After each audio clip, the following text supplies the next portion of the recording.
Bismillahirrahmanirrahim. Assalamualaikum warahmatullahi wabarakatuh.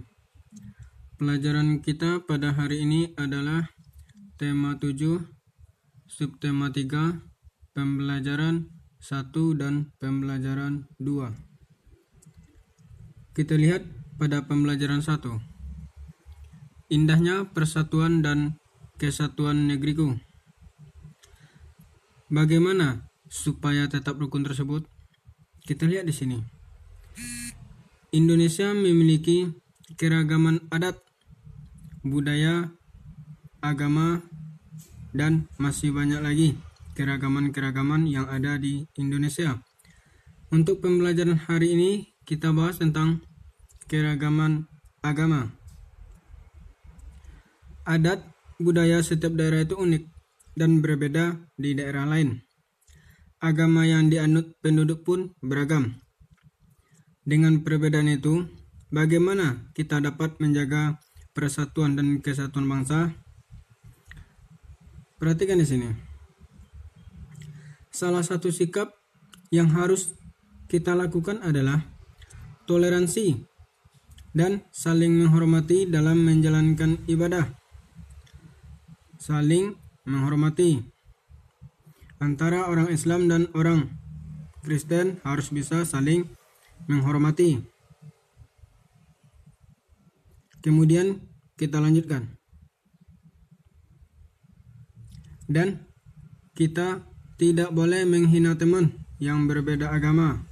Mungkin di tempat tinggal anak Ustadz ada yang beragama Islam, Kristen, Hindu, dan sebagainya.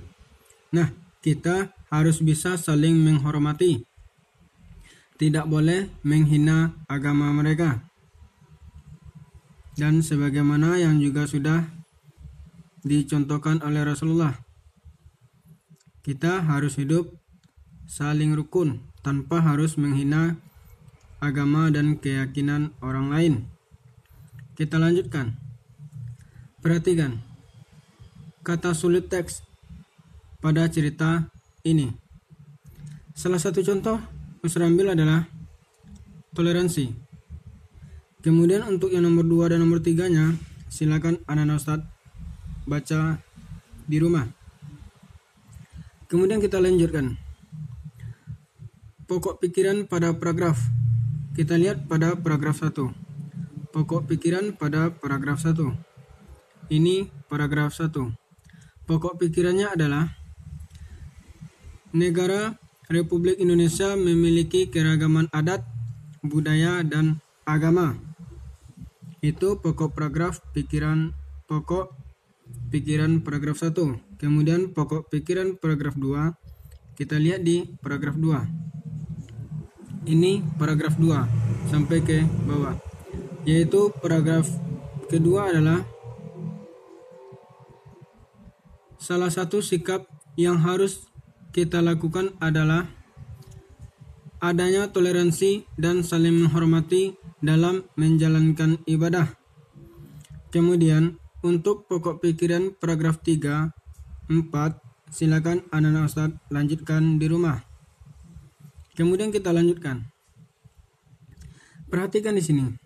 Di sini ada magnet dan ada jarum yang seharusnya ini kita praktekkan di sekolah. Akan tetapi karena kita masih pembelajaran online, masih belajar di rumah, silakan anak-anak Ustaz coba praktekkan di rumah. Bagi yang ada jarum, kalau nggak ada jarum, bagi yang ada magnet. Atau juga bisa menggunakan kunci motor yang ada magnetnya. Perhatikan di sini. Sediakan magnet batang. Ini. Kemudian sediakan benda-benda kecil seperti jarum. Ini. Kemudian dekatkan magnet pada benda kecil tersebut. Dekatkan magnet ini ke sini. Kemudian catat apa yang akan terjadi. Apakah jarum ini akan ditarik atau jarum ini diam atau jarum ini akan menolak. Kemudian kita lanjutkan. Masih membahas tentang magnet. Ini ada 4 batang magnet. Magnet 1, 2, 3, dan 4. Sediakan 2 buah magnet. Ini dia 2 buah magnet. Tandai ujung dari setiap batang magnet. Misalnya A, dan B. Kemudian yang berwarna merah A, sedangkan berwarna putih B. Kemudian dekatkan ujung A, ini ujung A, dengan ujung B. Nah, apabila ujung A dan ujung B ini didekatkan, apa yang akan terjadi? Apakah magnet ini akan saling tarik-menarik atau saling tolak-menolak? Dan selanjutnya sampai nomor 6. Kemudian kita lanjutkan. Ujung A magnet 1 didekatkan dengan ujung A magnet 2. Lihat gambar di atas. Sampai nomor 4. Kemudian kita lanjutkan. Sebuah magnet mempunyai 2 ujung berlawanan. Ini 2 ujung berlawanan. Ujung magnet biasa disebut kutub.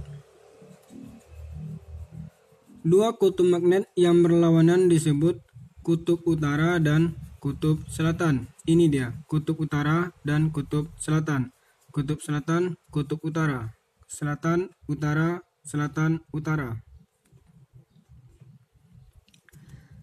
Jika 2 magnet didekatkan pada kutub yang sama-sama kutub selatan, kedua magnet akan saling tolak-menolak.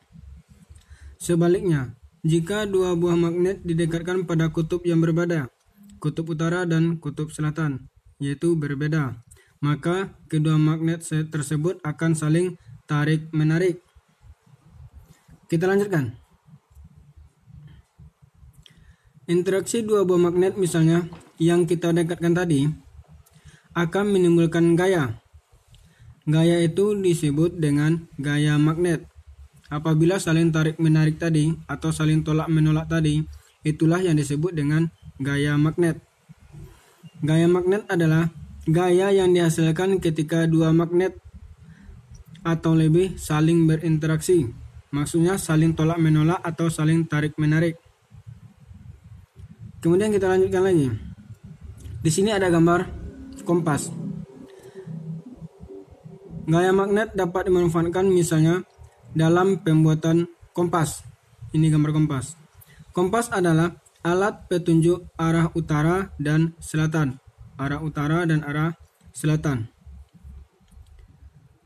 Pada kompas terpasang sebuah magnet berbentuk jarum. Ini dia. Magnet berbentuk jarum. Jika diletakkan mendatar, maka jarum kompas ini, jarumnya ini akan selalu menunjuk ke arah utara dan arah selatan. Ini, arah utara dan arah selatan. Nah, kemudian kita lanjutkan. Di sini ada salah satu contoh praktek, mungkin anak-anak Ustaz juga sudah paham. Di sini ada sesuatu yang dilempar, yaitu yang dilemparnya adalah uang logam. Uang logam yang dilempar ke atas, maka akan kembali lagi ke bumi. Bayangkan, jika uang itu tidak kembali lagi ke bumi dan terus terbang jauh ke angkasa, maka pasti kita akan kehilangan uang logam. Kemudian kita lihat juga, mengapa uang logam itu jatuh lagi ke bumi? Uang logam dan benda apapun yang kita lemparkan ke atas akan kembali lagi ke bumi karena adanya gravitasi, gaya gravitasi. Gaya gravitasi adalah gaya yang disebabkan oleh gaya tarik yang dihasilkan oleh bumi. Gaya gravitasi ini akan menyebabkan semua benda yang berada di permukaan bumi selalu tertarik menuju bumi.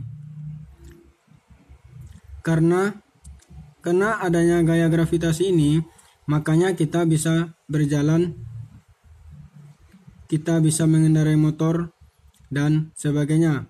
Seandainya gaya gravitasi ini tidak ada, mungkin kita semua akan melayang, motor, kendaraan, dan semuanya akan melayang.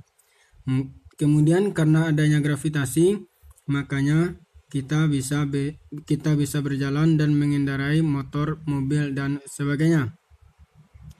Kemudian kita lanjutkan ke pembelajaran 2. Keberagaman budaya menghasilkan keragaman karya seni.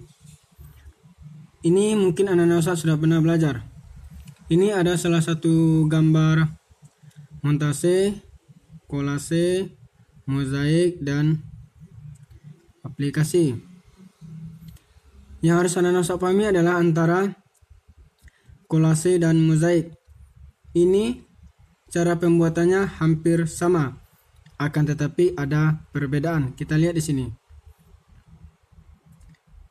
Ini biasanya gabungan dari beberapa bahan, sedangkan ini biasanya cuma satu bahan. Kita lihat penjelasannya.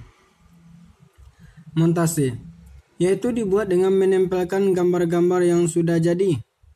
Gambar-gambar itu dapat diambil dari majalah bekas, surat kabar, ataupun media lainnya. Sedangkan kolase dibuat menggunakan paduan aneka bahan.